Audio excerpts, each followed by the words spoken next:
What's up, everybody? We're back. I'm back. Yesterday we talked about an exercise that required just being passive on a couch. Could also work on a chair, or a very comfortable chair at that. However, the one thing that I got a question about and I wanted to address was what happens when your mind doesn't stop.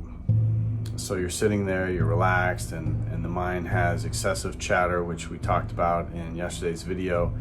However, some people have much more extreme cases than maybe another person. And the reality of our minds are that they are constantly attempting to solve in our subconscious things in our life. And they're also processing the onslaught of information that it takes on a day-to-day basis, which through all our senses, that's a lot of information. And since the brain can't facilitate processing all that information in one fell swoop, it's going to have a backlog. So when you start to take the time, whether you're meditating or passively relaxing or somewhere in between, at some point you have to allow the brain time to unwind, and that was taking off those different layers that you accumulate going through society and dealing with your life as things come to you. So really, you can imagine that there's this open, beautiful green field, and it belongs to you, and it's pristine. There's no junk anywhere, and you've got, your birds, your flowers, your butterflies, your trees, a little stream, whatever it is that works for you in nature that you enjoy. Oftentimes what happens is when you interact with other people, if these other people are having a hard time in life or they're overwhelmed, sometimes they're going to want to leave a little bit of their junk in your field. And in reality, it's their junk and it's something that they need to deal with. And that doesn't mean you can't be empathetic and you can't listen. However, it doesn't mean you need to take it on. If you want to have a junkyard, there's nothing wrong with that.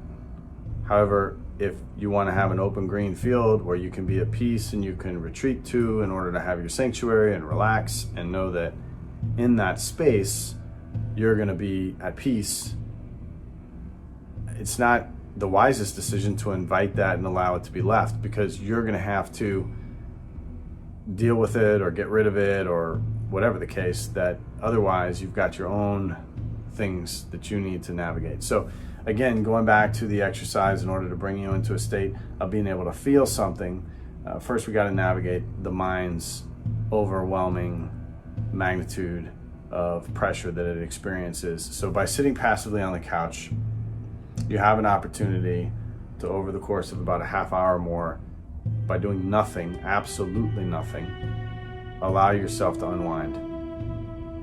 This includes not having a drink, not having water, not having food, not answering the phone, all the things we talked about yesterday.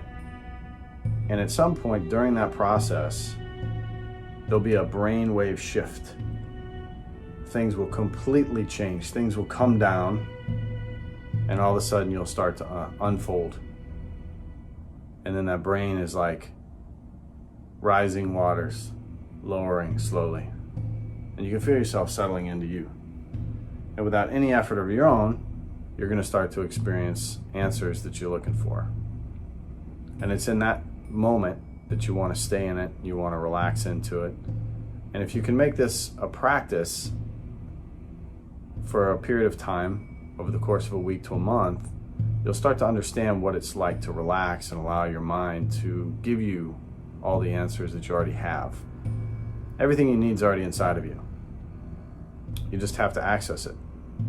And when you're distracted by other things, or there's a lot of different emotions we can talk about. We started this series talking about depression. However, in life you can draw a line. And on one side there's love, and on the other there's fear. And on that side of fear, you're going to have things like depression, you're going to have anger, you're going to have frustration, you're going to have anything that's not an adjective of love. And because of that, if a person is in that state, if you're overwhelmed, you've got too much on your plate, you're going to blame people, because if you have one more thing that's put on your back, you're going to break. So you got to dish it out. You're trying to find a way to get some relief. It's not necessarily the right way to do it. However, it explains why people do it. And so hopefully they'll come across this and get a chance to let themselves unwind. Now, once you've done this for a while and can understand the benefits of it, it's something that you can use when you want to use it. And it's not something that you have to use every day. Not everybody has a half hour to an hour of time that they can just sit on the couch and do nothing. Although once you start to take this path on and learn to meditate and learn to calm the mind and train the brain, you tend to want to do it because that half hour to an hour a day as a ritual or routine really causes you to be very efficient in all of the activities and functions that you have to do throughout your day and night, which ultimately allows you more time. Because when you're not efficient, you got to go back and do it again, or you miss something and then it becomes a pile up for the next day, and so forth and so on. So it's worthwhile. And a bird in the hand is worth two in the bush. Well, a half an hour now will probably give you an extra 2, 3, 4 hours of peace later. And it's true. I live it, I do it, I love it. And not every day is easy. And it's I don't know, 10 o'clock, something like that at night. I'm just getting done, and wanted to give a shout out on this topic again and just carry it forward. So thank you all for being here. Thanks for listening. Good luck. Any questions, feel free to leave comments, and I'll see you soon. Peace.